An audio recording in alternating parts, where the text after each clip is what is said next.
Hi, I'm Minard, Additive Manufacturing SME here at Tech Labs, and I'm standing right beside the all-new for 2020 J55. Now I know this may look like an F-Series 3D printer, but it's not FDM.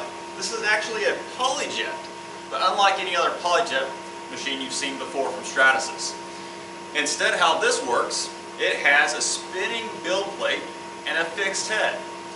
That gives you a lot of different features and functions that we haven't had before, but one thing in particular is it also gives you faster build times.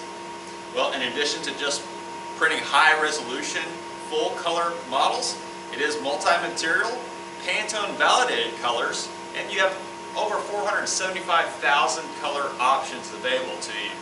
Now, this full color system in a small compact footprint is amazing and nice. It's also budget friendly as well. One of our most cost-effective systems for a PolyJet machine.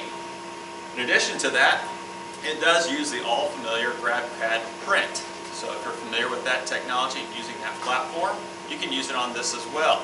Also utilizes 3MF files for color 3D printing and is compatible with common CAD platforms.